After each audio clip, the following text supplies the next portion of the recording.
मुझे और मेरे मित्रों को बहुत भूख लगी है। हम कब से इस वन में भोजन की खोज कर रहे हैं।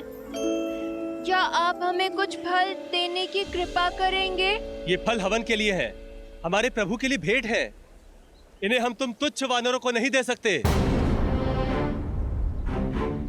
किंतु सृष्टि के रचयिता को भला इन फलों की क्या आवश्यकता? वो सबको भोजन देते हैं ना, उन्हीं का दिया उन्हीं को लौटाएंगे। और धर्म तो भूखे को भोजन करवाने में है ना। उदंडी वानर, समझ नहीं आता? ये भोजन दिव्य है। चलो भागो यहाँ से, भागो, जाओ, निकलो। ये वन हम सभी का है और ये फल इसी के हैं, तो हमारा भी अधिकार हुआ ना।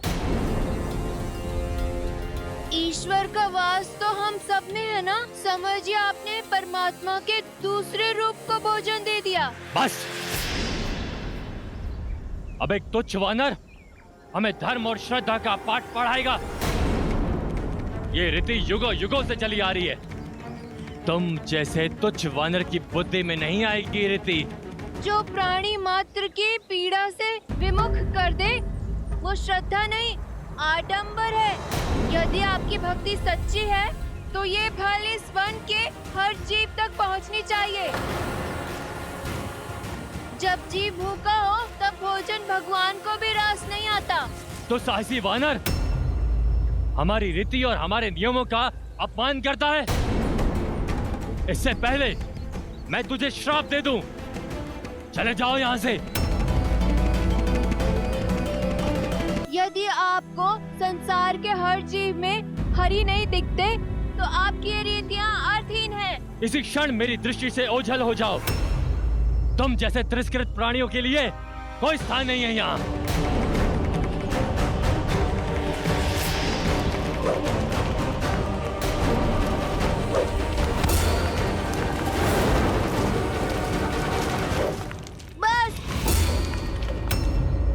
मुझे तुच्छ समझ रहे हो?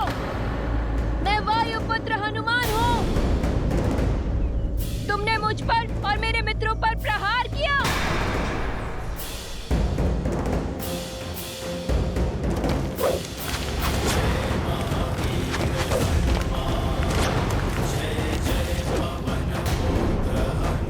आओ मित्रों, इन ऋषियों को ऐसा पाठ पढ़ाते हैं जिसे ये कभी भूल ना पाए।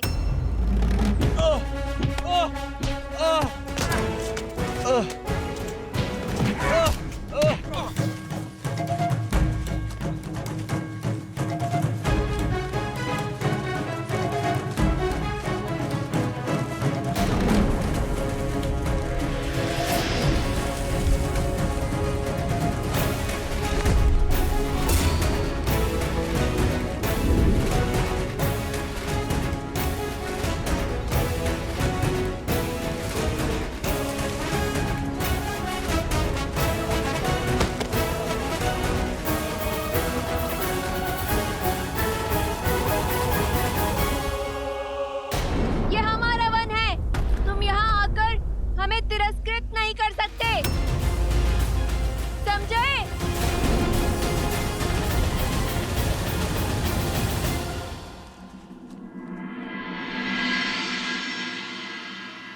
बालपन में कुछ अधिक ही नटखट थे तुम। तुम्हारी ऊर्जा कई बार ऋषियों की तपस्या में विघ्न डाल देती थी।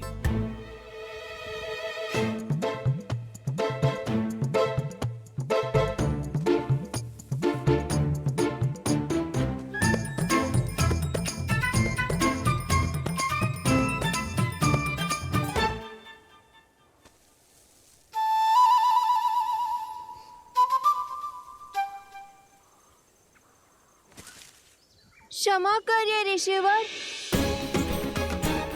क्या मैंने आपकी तपस्या भंग कर दी?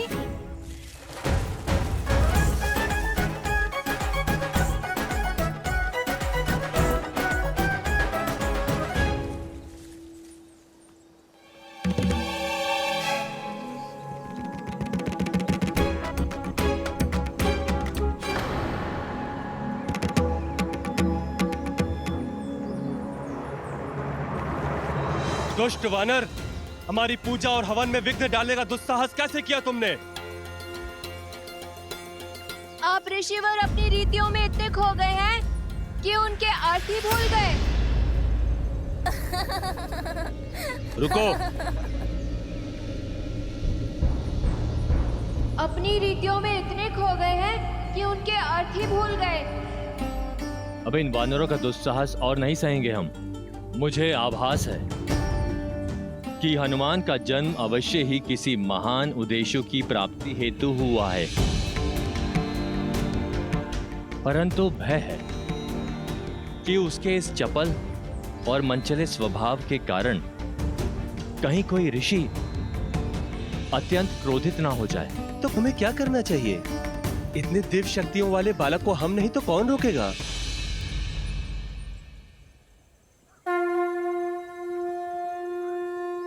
ब्रह्मदेव अब वही कोई उपाय बता सकते हैं। हमें ब्रह्मदेव से सहायता लेनी होगी।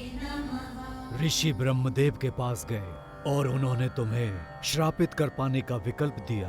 उद्दंडता का दंड मिलना आवश्यक है, परंतु बालकों के साथ सौम्य रहना भी उतना ही आवश्यक है। हनुमान का भविष्य जगत कल्याण का मार्ग प्रशस्त करेगा। मैं कोई उपाय सोचता हूं जिससे वो मार्ग पर भी आ जाए और कोई उसकी हानि भी ना हो।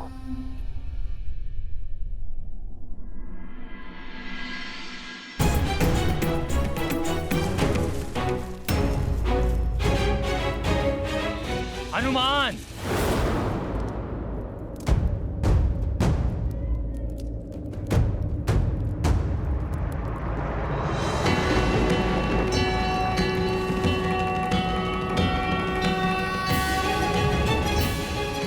ब्रह्मदेव के आदेश पर मैं तुम्हें श्राप देता हूं कि तुम अपनी सारी दिव्य शक्तियों को तब तक भूल जाओगे जब तक कोई तुम्हें इसका बोध नहीं करवाता।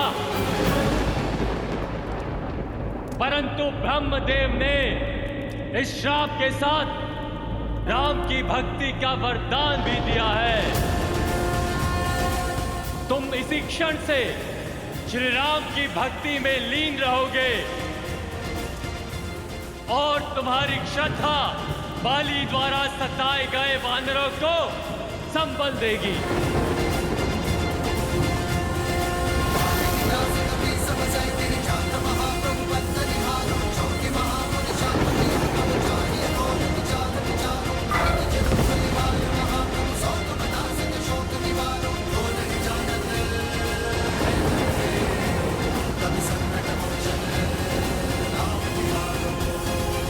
कुछ क्षण के पश्चात जब तुम जागे तब अपना बल, शक्ति सब भूल चुके थे।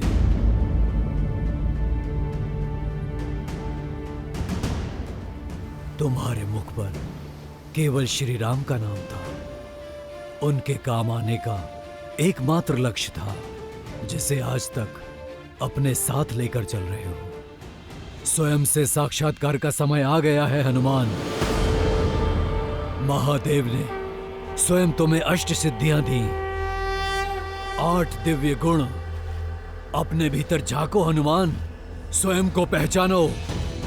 अनिमा, लघिमा, महिमा, गरिमा, इष्टिवा, वस्तिवा, प्राप्ति, पराकाम्या सब है तुम्हारे पास। जागो हनुमान, अपने भीतर के बल को पहचानो।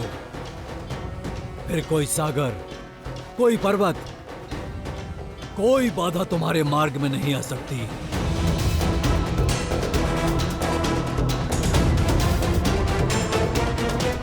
पवन पुत्र केसरी नंदन, शिवांश हनुमान, पहचानो अपने आप को। शिवांश हनुमान, पहचानो अपने आप को। शिवांश हनुमान, पहचानो अपने आप को।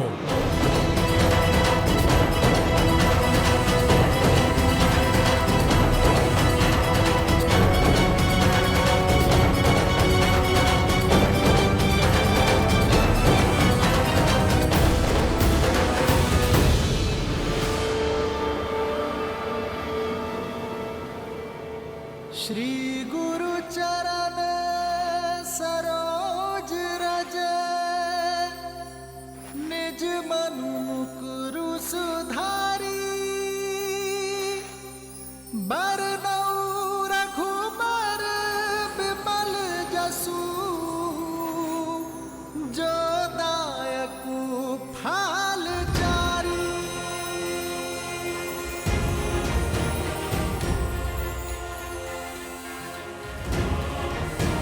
जय महावीर हनुमान, जय जय पवन पुत्र हनुमान, बजरंग बली हनुमान, जय जय महाबली हनुमान।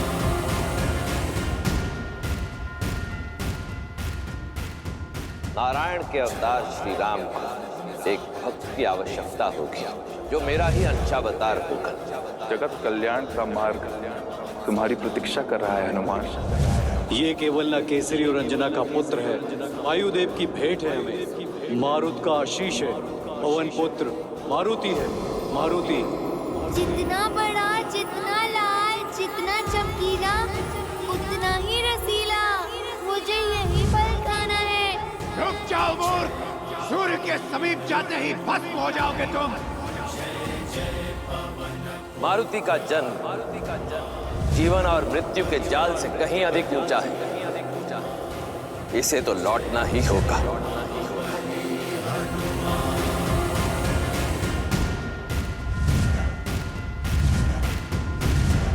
जय हनुमान ज्ञान गुण सागर, जय कपीस तिहु लोक उजागर, रामदूत अतुलित बल धामा, अंजनी पुत्र पवन सुत नामा, राम तुम्हारे तुम रखवारे, होत न आज्ञा बिनु पैसारे। उद्दंडता का दंड मिलना आवश्यक है। ब्रह्मदेव के आदेश पर मैं तुम्हें श्राप देता हूँ कि तुम अपनी सभी दिव्य शक्तियों को तब तक भूल जाओगे जब तक तुम्हें कोई इसका बोध नहीं करवाता।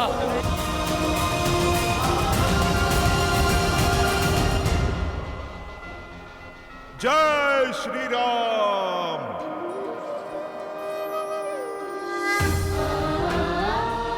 ये मुद्रिका मैं तुम्हें सौंप रहा हूं हनुमान, जो मेरे लिए सीता का विश्वास है। जब सीता मिले तो उसे ही मुद्रिका सौंप देना हनुमान।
जय श्री राम।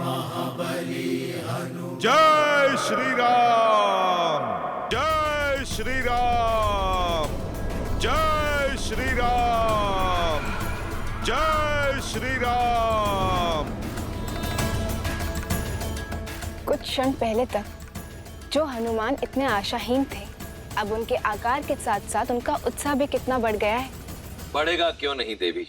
जब व्यक्ति का विश्वास बढ़ता है तो सामने आई कठिनाई स्वयं छोटी होती चली जाती है। अभी कुछ ही क्षण पूर्व यही हनुमान थे जिनके लिए लंका के 100 योजन के समुद्र को लांघ पाना असंभव प्रतीत हो रहा था, और अब वही हनुमान है जिनके लिए ये 100 योजन का समुद्र तो क्या, संपूर्ण ब्रह्मांड को लांघ पाना भी संभव है।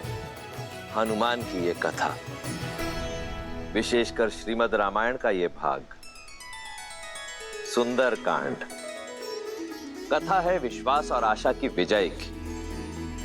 ये मनुष्य को ये सीख देता है कि सामने आई कठिनाई कितनी भी बड़ी क्यों ना हो, हमें उसे स्वयं पर हावी नहीं होने देना चाहिए, अपितु अपनी भक्ति और दृढ़ संकल्प से स्वयं को इतना बड़ा बना लेना चाहिए कि कठिनाई छोटी पड़ जाए। देवी, क्या आप जानती हैं कि इसे सुंदरकांड क्यों कहते हैं? आप जानती हैं कि इसे सुंदरकांड क्यों कहते हैं? वैसे तो इसके कई कारण हैं, परंतु 3 कारण अति विशेष। पहला ये वो अद्भुत गाथा है जो सुनने वाले को मंत्रमुग्ध कर देती है। संसार में प्रेम और भक्ति से सुंदर कुछ भी नहीं, और सुंदरकांड से अधिक भक्ति और प्रेम और कहीं भी नहीं। अब दूसरा कारण, अशोक वाटिका जिस सुंदर पर्वत पर स्थित थी, हनुमान और देवी सीता की प्रथम भेंट वहीं हुई, और वहीं श्री राम और देवी सीता के पुनर्मिलन की आशा जागृत हुई। और तीसरा कारण, बालपन में हनुमान की माता अंजना उन्हें सुंदर कहकर पुकारती थी। आइए देव, पहले इस शक्तिदायी कांड की आरती करते हैं। जय जय श्री राम हरे, जय जय श्री राम हरे। सुंदर कांड की महिमा, सुंदर कांड की महिमा, सारे कष्ट हरे। जय जय श्री राम हरे। सुंदर कांड का वर्णन जो भी नर गाता, प्रभु जो भी नर गाता, मन में भक्ति लाता, मन में भक्ति लाता, पार उतर जाता। जय जय श्री राम हरे, जय जय श्री राम हरे। तो ये था देवी, रुद्र की शक्ति और राम की भक्ति का अद्भुत संगम, सुंदरकांड, जहां श्री राम के विश्वास और अपनी भक्ति को अस्त्र बना सज्ज हैं हनुमान, लंका पर प्रथम प्रहार करने को। बजरंग बली हनुमान, जय जय महाबली। मेरे अंशावतार के मंतव्य को सिद्ध करने को सज्ज हैं हनुमान। जय महावीर हनुमान, जय जय पवन पुत्र हनुमान।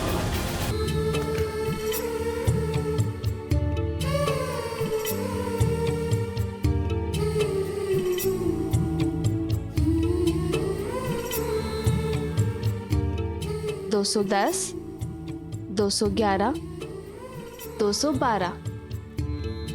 ऐसे किस विशेष कार्य में डूबी हो सीते? भविष्य में झांकने का प्रयास कर रही हूँ। गिन रही हूँ कि हमारे वनवास में कितने दिन शेष है। देखिए, वर्ष भर भी नहीं बचा। सोए न जागे,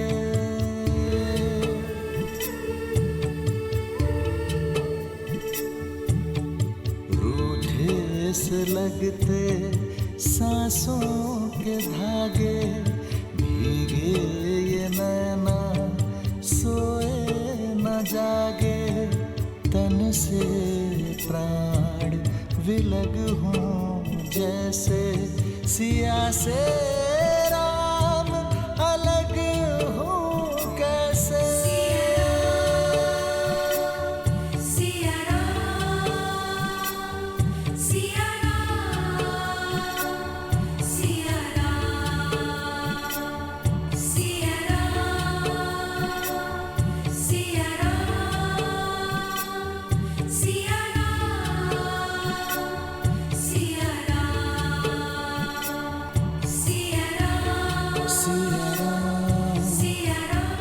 सीते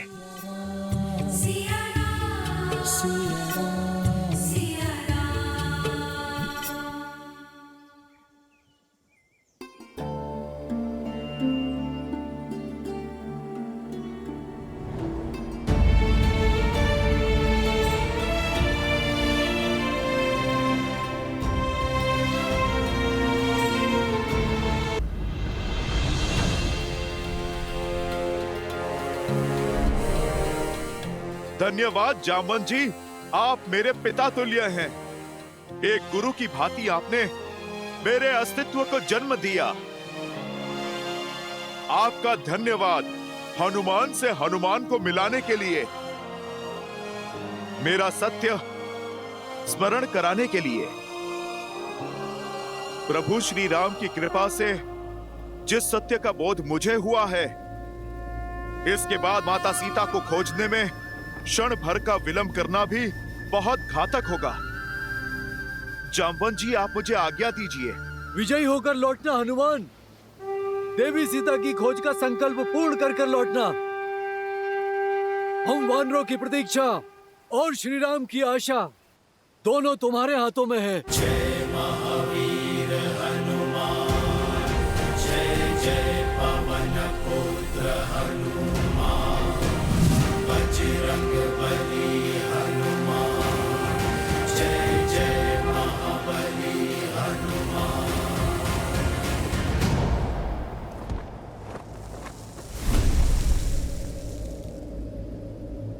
जय श्री राम।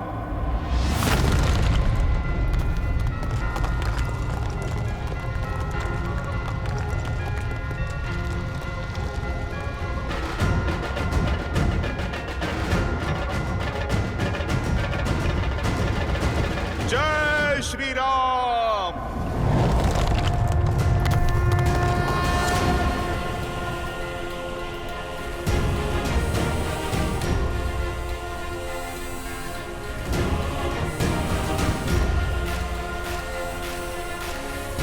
सियापति रामचंद्र की पवन सुत हनुमान की जय श्री राम। जय हनुमान ज्ञान गुण सागर, जय कपीस तिहु लोक उजागर, रामदूत अतुलित बल, अंजनी पुत्र पवन सुत नामा। राम भक्त हनुमान आ रहा है माता सीता।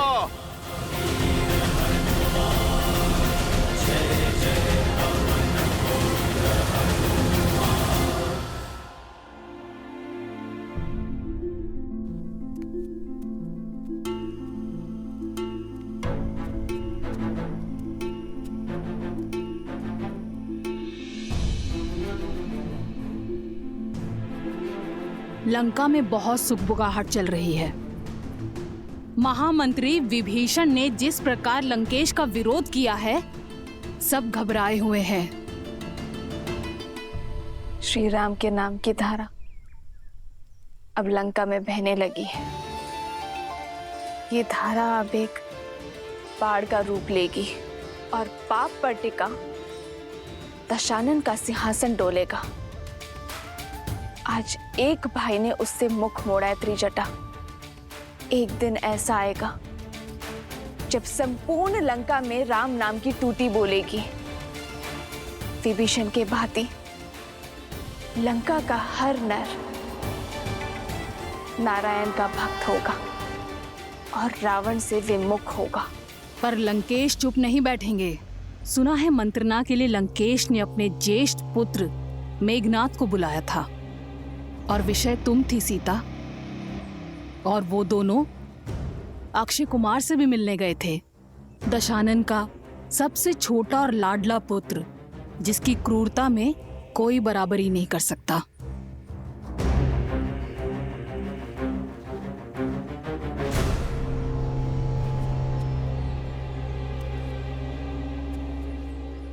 बस एक जटा इतना सा भोजन? इतना सा बंदोबस्त करने में भी बहुत कठिनाई हुई है। पहरा कड़ा कर दिया गया है, हर पग पर इतनी पूछताछ। ये लो।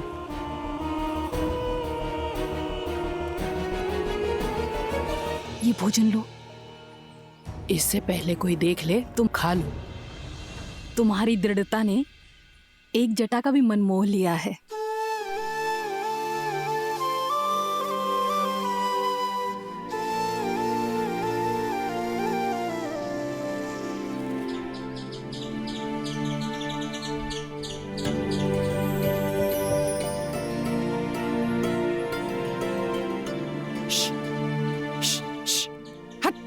नहीं एक जटा, रुको।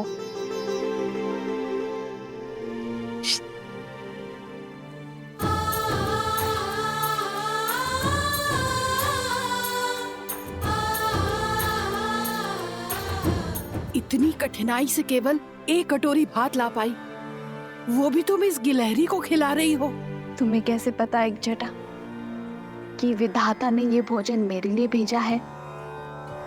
हो सकता है कि तुम्हें और मुझे निमित्त बनाकर नारायण इसका पेट भरना चाहते हो,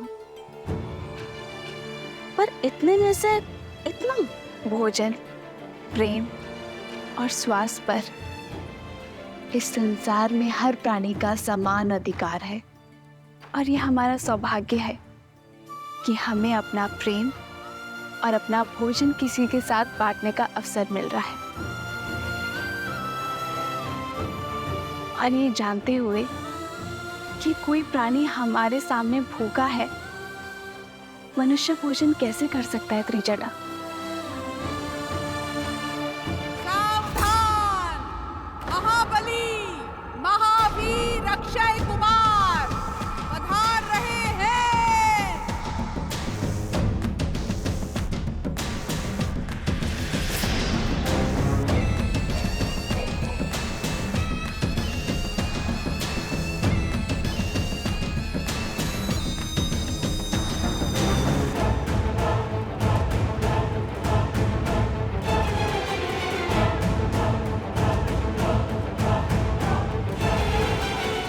भोजन छुपाओ।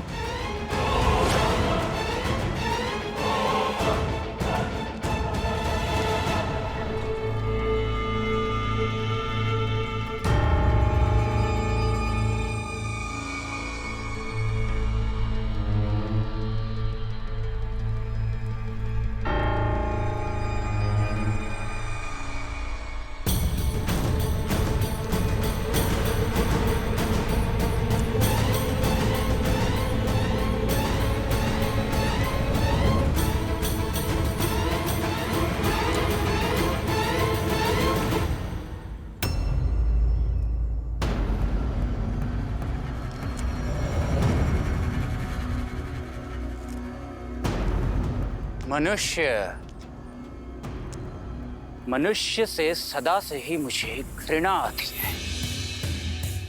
कैसे वानरों जैसे दिखते हैं, निर्बल और निर्गुण।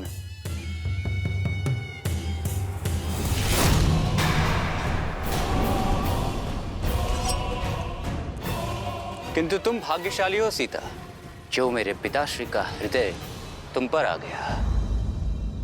इसीलिए मेरे प्रकोप से सुरक्षित हो तुम।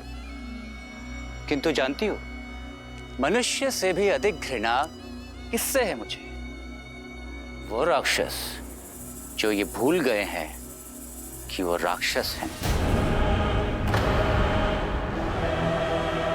और तुच्छ मनुष्यों के प्रति सहानुभूति रखते हैं। क्यों त्रिजटा?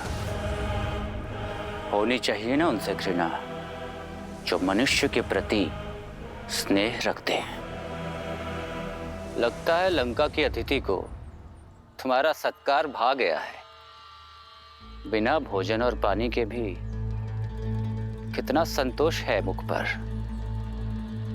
अच्छा काम कर रहे हो।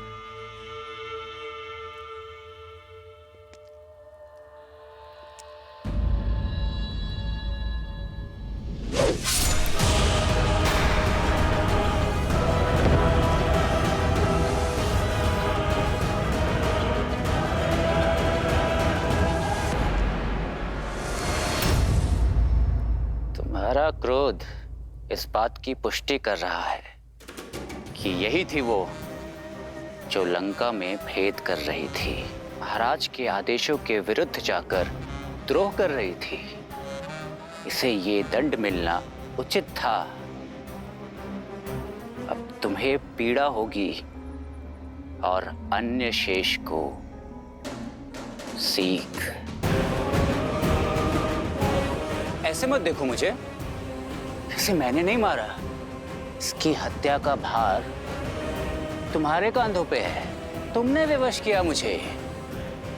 इस अशोक वाटिका को रक्त रंजित करने पर।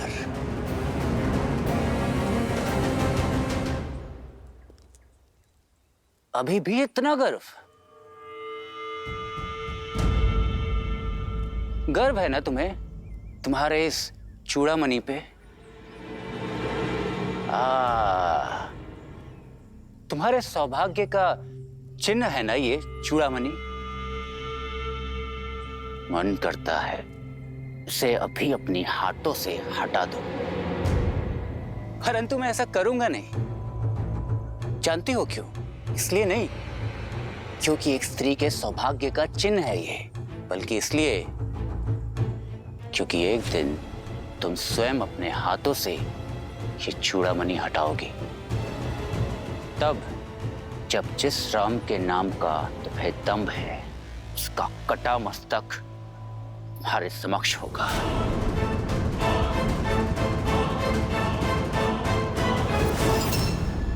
देखने में चतुर हो तो समझ ही गई होगी कि ऐसी हत्याएं और भी हो सकती हैं यहाँ। मरने दो इसको भूखी और प्यासी, और यदि किसी ने इसकी सहायता की तो उसका अंत भी एक जटा जैसा ही होगा।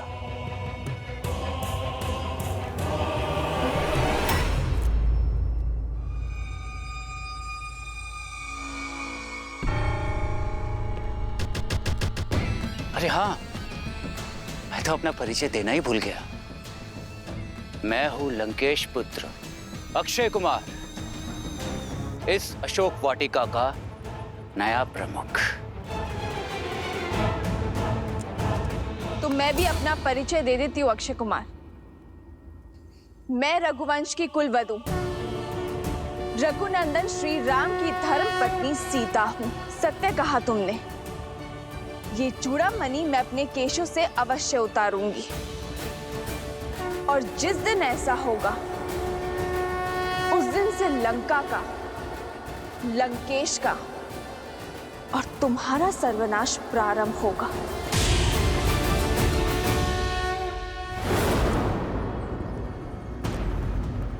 वो दिन कभी नहीं आएगा सीता, क्योंकि उससे पहले ये भूख और प्यास तुम्हें मार डालेगी।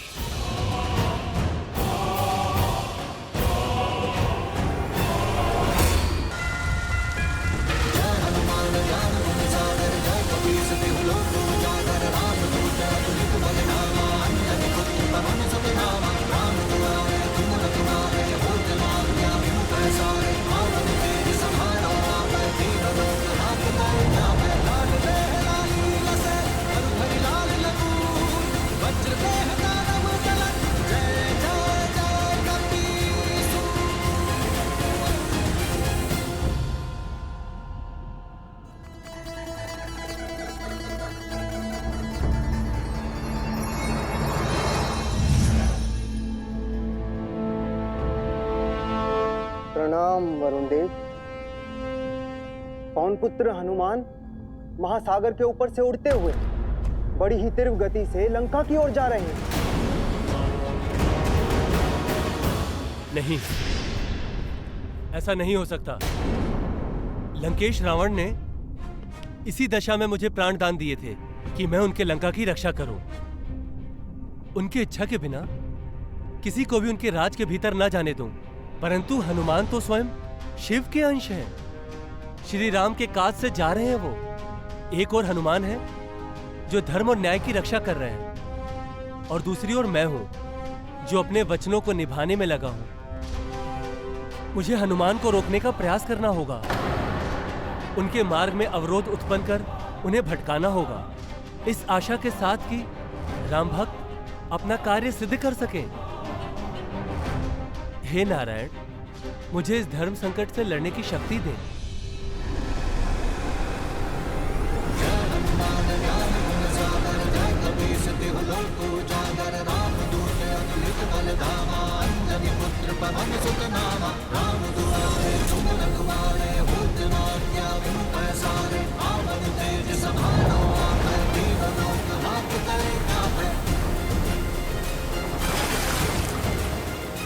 विचित्र है, सागर के मध्य ये क्या उपज रहा है?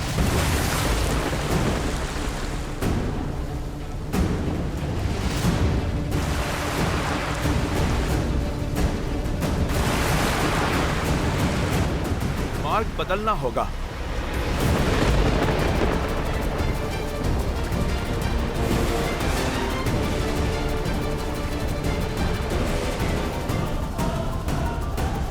मुझे शीघ्र प्रभु श्री राम का कार्य संपन्न करना है। माता सीता को आस देनी है। इस पर्वत से बाद में निपटता हूं।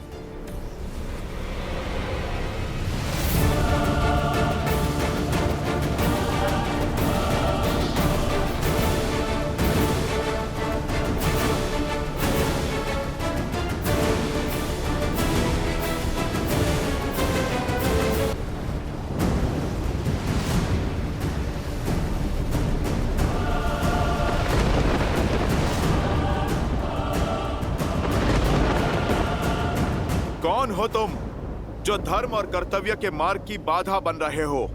मुझे आगे बढ़ने दो।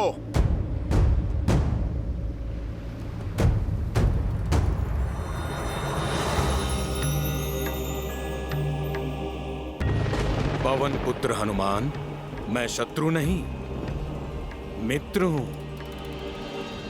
मैं जानता हूं कि आप श्री राम के बताए हुए दायित्व को पूर्ण करने चले हैं, किंतु बिना विश्राम किए तो सूर्य भी नहीं चलते, वो भी संध्या को रुक जाते हैं।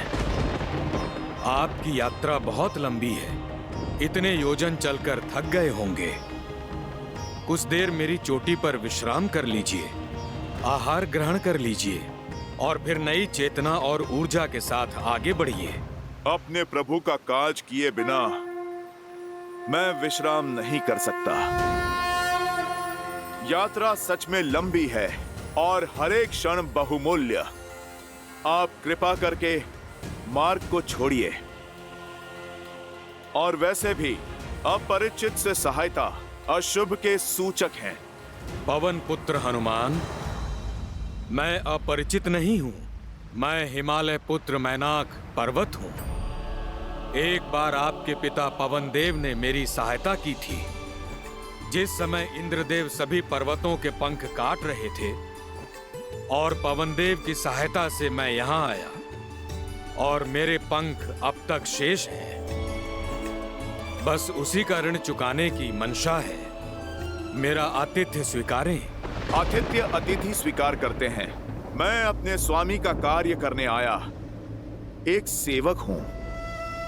मैं प्रभु श्री राम का कार्य करने हेतु निकला हूं। मुझे शीघ्र प्रभु श्री राम का कार्य पूर्ण करके जाना होगा। प्रभु मेरी प्रतीक्षा में होंगे। आप कृपया करके मेरा मार्ग छोड़िए। अधर्म तो मेरा आतिथ्य अस्वीकार करना भी होगा। मेरे पास यही एक अवसर है वायुदेव के ऋण चुकाने का। इसलिए आपसे पुनः निवेदन कर रहा हूं।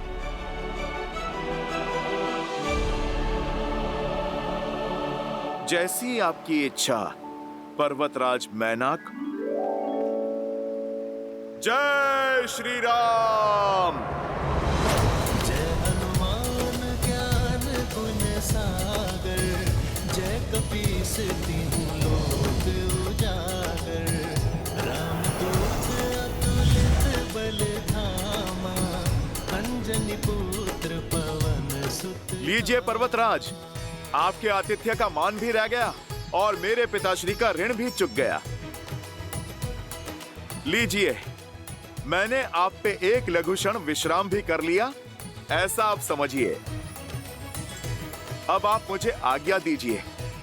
भगवान की पीड़ा का निदान अपने भक्त को पुकार रहा है।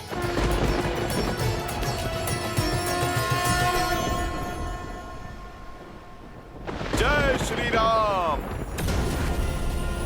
सदा विजयी भव पवन पुत्र हनुमान।